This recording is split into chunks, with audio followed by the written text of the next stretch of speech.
Salam jumpa dan shalom bagi kita semuanya. Jemaat yang dikasihi Tuhan, pada saat ini kita kembali menikmati kasih Tuhan melalui persekutuan sehati di dalam doa. Tuhan dengan penuh kesetiaan menuntun kita untuk mengalami kebenaran-kebenarannya.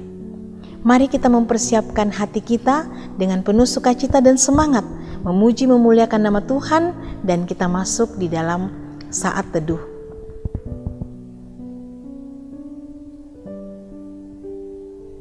Kita mengangkat pujian untuk Tuhan.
Mari kita berdoa.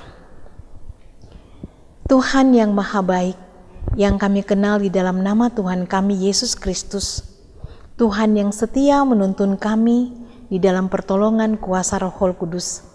Terima kasih ya Tuhan, pada saat ini kami kembali merasakan akan pimpinan Tuhan melalui persekutuan yang tercipta di dalam sehati berdoa sebagai saudara-saudara seiman. Ya Tuhan, saat ini kami akan membaca dan merenungkan firman-Mu. Berkati hamba-Mu yang akan menguraikannya. Berkati kami semua di dalam membaca dan memahaminya, sehingga kami boleh senantiasa menemukan akan makna-makna firman Tuhan yang Tuhan kehendaki di dalam kehidupan kami. Ya Tuhan yang Maha Kasih, berfirmanlah, karena kami semua telah siap untuk mendengarkannya. Ampunkan salah dosa kami, dan terima kami yang datang berdoa di dalam Putra-Mu Tuhan kami Yesus Kristus, Juru Selamat kami. Kami berdoa. Amin. Shalom. Pembacaan kita pada hari ini terdapat pada Kisah Para Rasul 8 ayat 26 sampai ayat 40. Sida-sida dari tanah Ethiopia. Kemudian berkatalah seorang malaikat Tuhan kepada Filipus. Katanya, bangunlah dan berangkatlah ke sebelah selatan, menurut jalan yang turun dari Yerusalem ke Gaza. Jalan itu jalan yang sunyi. Lalu berangkatlah Filipus, adalah seorang Ethiopia, seorang sida-sida pembesar dan kepala perbendaharaan Sri Kandake, ratu negeri Ethiopia, yang pergi ke Yerusalem untuk beribadah. Sekarang orang itu sedang dalam perjalanan pulang dan duduk dalam keretanya sambil membaca kitab Nabi Yesaya. Lalu kata Roh kepada Filipus, pergilah ke situ dan dekatilah kereta itu. Filipus segera ke situ dan mendengar sida-sida itu sedang membaca kitab Nabi Yesaya. Kata Filipus, mengertikah Tuhan apa yang Tuhan baca ini? Jawabnya, bagaimana aku dapat mengerti kalau tidak ada yang membimbing aku? Lalu ia meminta Filipus naik dan duduk di sampingnya. Nas yang dibacanya untuk berbunyi seperti berikut. Seperti seekor domba ia dibawa ke pembantaian, dan seperti anak domba yang keluh di depan orang yang menggunting bulunya. Demikian ia tidak membuka mulutnya. Dalam kehinaannya berlangsunglah hukumannya. Siapakah yang akan menceritakan asal-usulnya? Sebab nyawanya diambil dari bumi. Maka kata sida-sida itu kepada Filipus, "Aku bertanya kepadamu, tentang siapakah Nabi berkata demikian, tentang dirinya sendiri atau tentang orang lain?" Maka mulailah Filipus berbicara dan bertolak dari nas itu. Ia memberitakan Injil Yesus kepadanya. Mereka melanjutkan perjalanan mereka dan tiba di suatu tempat yang ada air. Lalu kata sida-sida itu, "Lihatlah, di situ ada air. Apakah halangannya jika aku dibaptis?" Sahut Filipus, "Jika Tuhan percaya dengan segenap hati, bolehlah." Jawabnya, "Aku percaya bahwa Yesus Kristus adalah anak Allah." Lalu orang Etiopia itu menyuruh menghentikan kereta itu, dan keduanya turun ke dalam air, baik Filipus maupun sida-sida itu. Dan Filipus membaptis dia. Dan setelah mereka keluar dari air, Roh Tuhan tiba-tiba melarikan Filipus dari sida-sida itu, tidak melihatnya lagi. Ia meneruskan perjalanannya dengan sukacita. Tetapi ternyata Filipus ada di Asdod. Ia berjalan melalui daerah itu dan memberitakan Injil di semua kota sampai ia tiba di Kaisarea. Amin. Jemaat yang dikasihi Tuhan, kita telah membaca pembacaan kita Kisah Para Rasul 8 ayat 26 sampai 40. Saya memilih satu tema untuk kita renungkan bersama, yaitu Roh Kudus menuntun kita untuk mengerti firman Tuhan. Allah menggenapi kehendak-Nya bagi dunia ini. Yudea dan Samaria sudah menikmati kasih karunia yang begitu besar.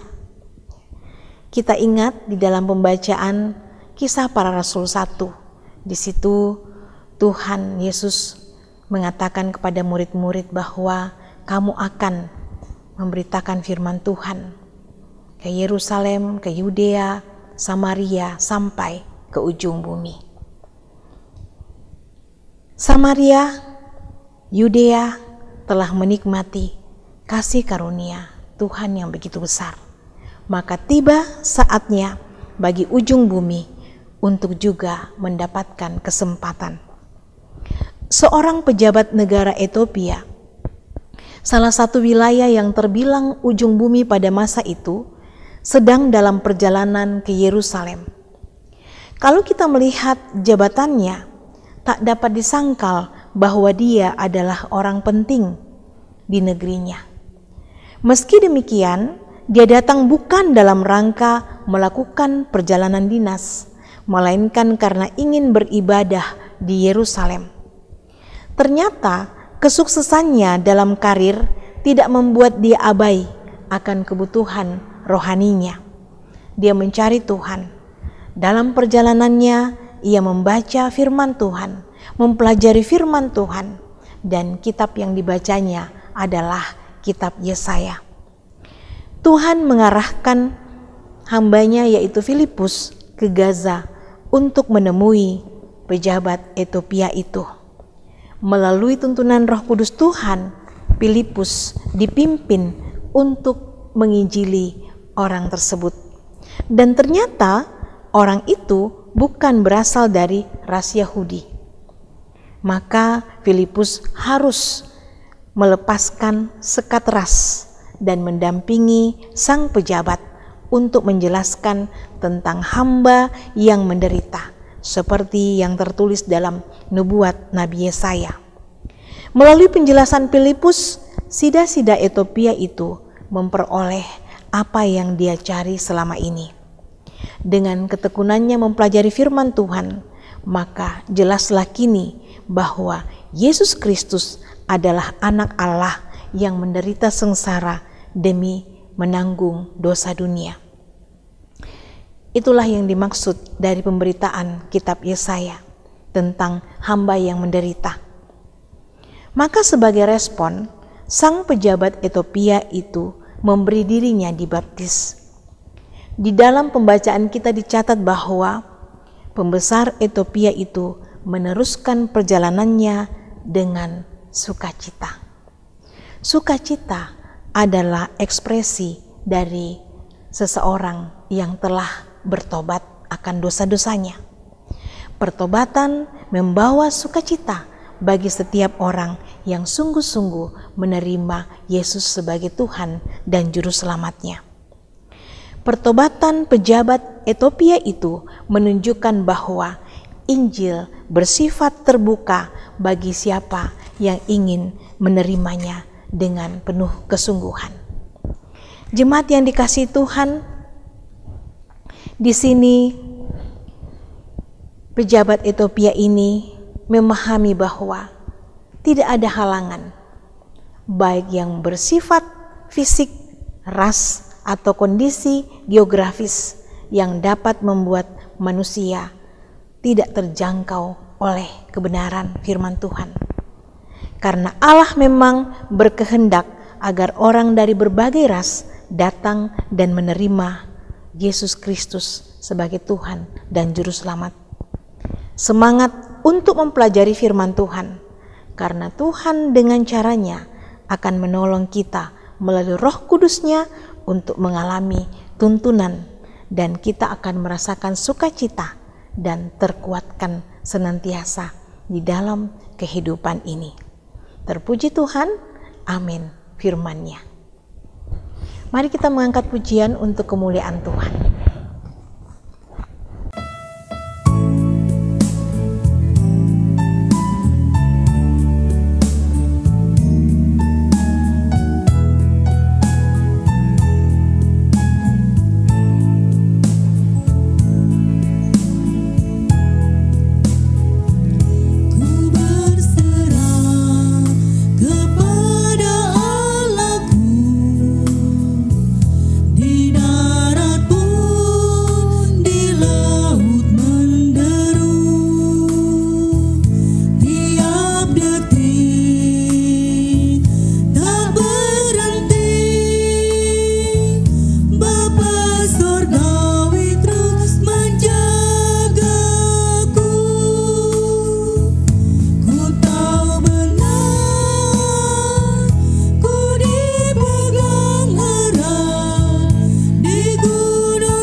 Mari kita berdoa.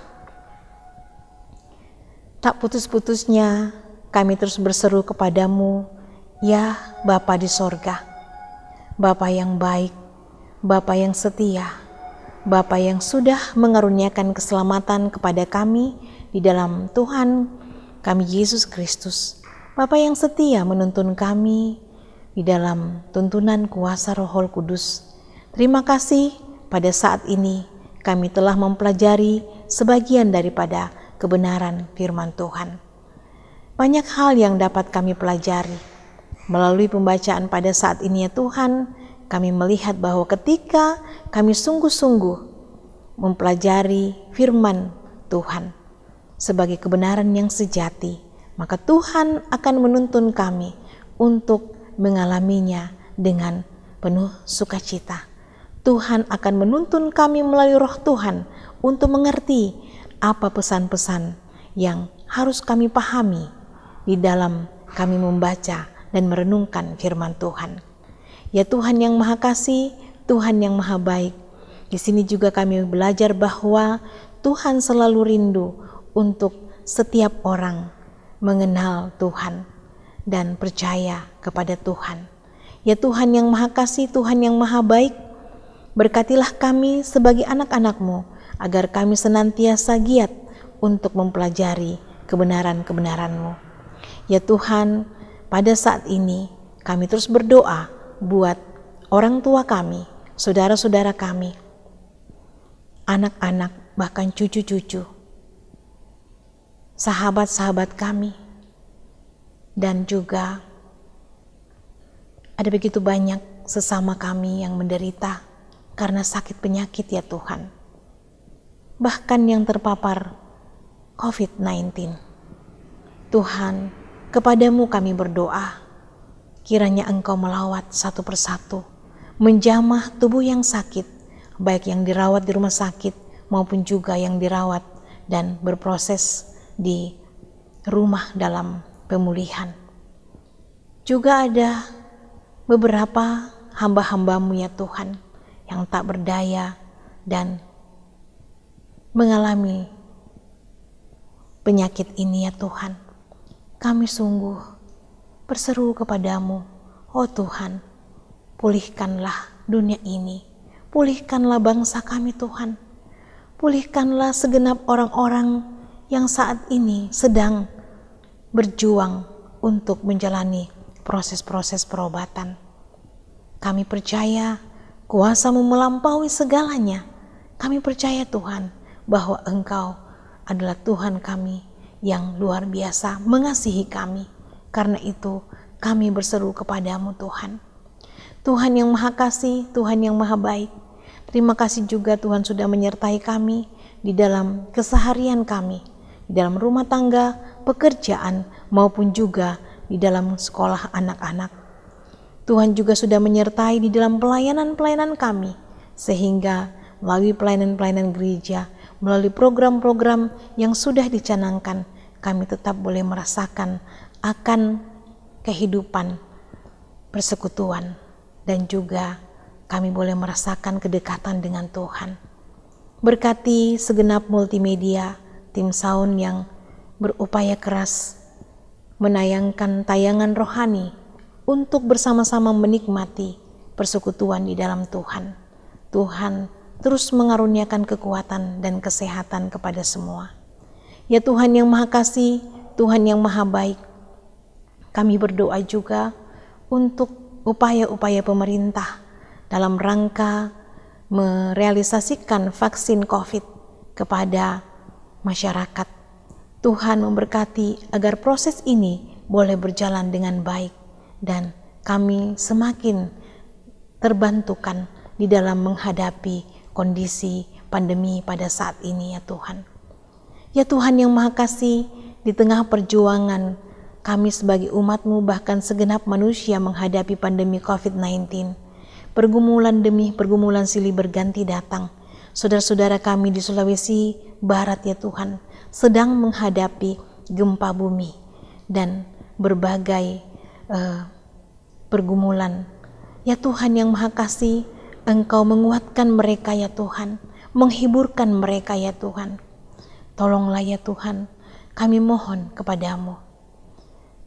Utuslah kami, anak-anak-Mu, untuk senantiasa mengambil bahagian secara nyata bagi saudara-saudara kami di sana. Ya Tuhan yang Maha Kasih, Tuhan yang Maha Baik, segenap kehidupan kami hari ini dan selamanya, kami serahkan hanya ke dalam tangan pengasihan-Mu. Engkaulah yang menuntun dan menyertai kami. Inilah doa kami Tuhan, inilah seru sembahyang kami. Sempurnakan semua itu di dalam Putra-Mu Tuhan kami Yesus Kristus yang sudah mengajar kami doa Bapa kami.